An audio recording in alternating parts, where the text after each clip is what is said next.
Race 2 of the 2025 Hungarian round gets underway. Not the best of starts from Sam Lowe's. Lightning getaway from the second row for Andrea Locatelli. He's up and alongside Alvaro Bautista as well. Bautista slides his way into turn 1. He's got through on Toprak Razgatlioglu, and Alvaro Bautista hits the front in race 1 here at Balaton Park. Side by side for second between Toprak Razgatlioglu and Andrea Locatelli. It's a long way round the outside of 3 consecutive left-handers, and Razgatlioglu holds firm. Behind Locatelli, Sam Lowe's now slotting in 4th position. Decent enough jump from Jonathan Ray. He's up in 6th. Alvaro Bautista riding the curb there. He's your race leader, but not for too much longer as Toprak Razgatlioglu sends in a lunge. It's from a fair distance back. Bautista thinks about the cut rack, but it is Razgatlioglu who manages to get the bike stopped. So through they come, turns 7 and 8. Razgatlioglu ahead of Bautista, Locatelli, Sam Lowe's, Xavi Vierke, Jonathan Ray right behind him, and then it's Vickers. Nicolo Bulliger is up into 8th position on lap 1.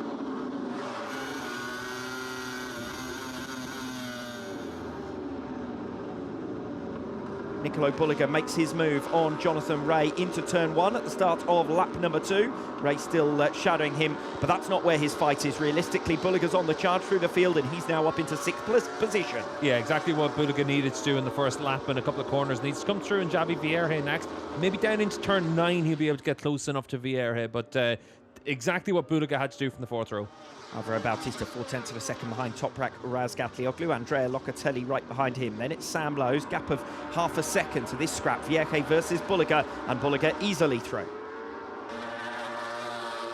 Sam Lowe's, meanwhile, has launched his bid to make his way through into 2nd position against Alvaro Bautista, and he is through into turn 15. They make their way towards the pits turn, and Sam Lowe's has put a couple of bikes between himself now and Nicolo Bulliger. You can see the difference between the Ducatis and the Yamaha there. Locatelli so strong on the brakes. Lowe's will find it a lot easier to come through on Bautista on the brakes than he had on Locatelli. Alvaro Bautista responds at the start of lap 4 on Sam Lowe's if he can get it stopped. Nicolo Bulliger sliding his way into turn 1. Block pass on Andrea Locatelli. That sees him up into 4th place. Well worked move from Alvaro Bautista, not giving up on P2. That's the realistic target for him here, but he's got Sam Lowe swarming all over the back of him, and Nicolo Bulliger will be in the mix soon as well.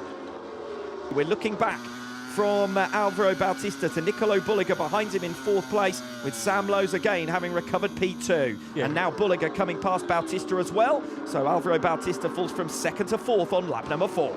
Sam Lowe's runs wide, Bautista with the opportunity to mug his teammate Nicolo Bulliger up into 3rd place, and in the end that's worked out okay for Sam Lowe's because he rejoins back in 2nd position, and instead of having Nicolo Bulliger on his tail, it's now Alvaro Bautista who he has already seen off. Back into turn 1 then, Bulliger responds against Bautista. Locatelli, with all this scrapping, is sticking right with them, and Danilo Petrucci gaining from 6th place as well. Yeah, Petrucci, new fastest lap for him last time around. He was a second faster than Locatelli. All the fighting is bringing Petrucci back into this one as well.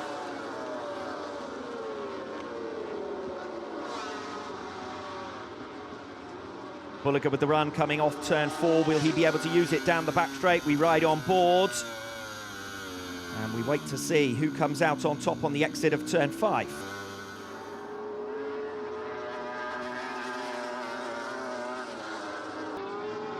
Through turn 8, it's fast through that right-hander, and Alvaro trying to fight for the podium. We did see that he had lost that little bit of ground the last couple of laps to the riders behind him. It looked more and more vulnerable, but this is the mistake for Bautista. Keep an eye on the left-hand side of the screen, and you can just see how fast it is through there, and it's such a narrow line through that part of the track. This is on board with Alvaro, and you see that little bit of a head shake on the change of direction for him through this part. He's out on the curbs.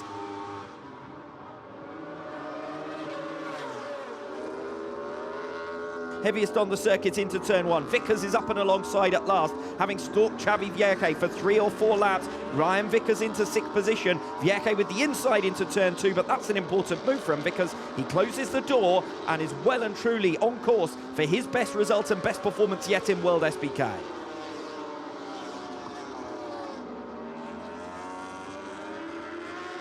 Bad news, I'm afraid, for Ryan Vickers. It has been confirmed a long lap penalty for course cutting at turn 9 without losing a second. We did see him exit the track and rejoin, and unfortunately for him, he did not concede enough time, and that is going to be a lot more costly than holding up and waiting 1 second would have been. Yeah, it's really unfortunate for Ryan, and he'll take that penalty on this lap just to give himself the best chance, presumably, but he has to take one in the next 3 laps anyway, so we'll see if maybe he tries to open up a little bit of a gap. But yeah, that 3 seconds is going to drop him to the back of this group. This is the replay of the incident, and yeah, it's very clear what's happened for that. He's looked over his shoulder, but he's just maintained the gap back to those riders behind them.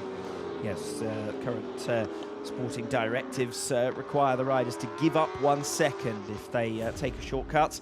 And now it's up to Vickers to serve that penalty and come back out fighting in the closing laps. Lap 15 of 21 here. So the penalty will go out. He'll have a few laps to serve it.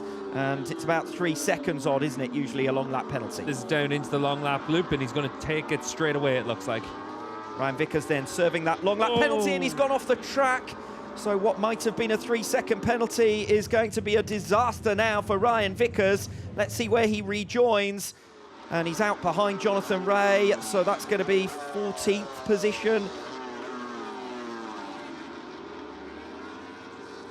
Lap 18 of 21, Alex Lowe's alongside Xavi Vierque down the back straight. Big moment under braking for Alex Lowe's, but he does get it stopped. And in just 2 laps, Alex Lowe's has bridged a gap of 0.6 of a second past the Honda and is now set for a 6th position finish to match his result from race 1 yesterday. Oh, it's going to be a 3rd consecutive hat-trick. It's a first win in Hungary, now it's a first hat-trick in Hungary. Toprak Razgatlioglu does the treble here at the Balaton Park Circuit's inauguration. 2nd place will go to Nicolo Bulliger eventually. What a margin that is for Razgatlioglu to win by over 10 seconds. 3rd goes to Sam Lowe's. So 2nd consecutive podium for the first time in WorldSBK. It's a feature-length race podium for Sam Lowe's.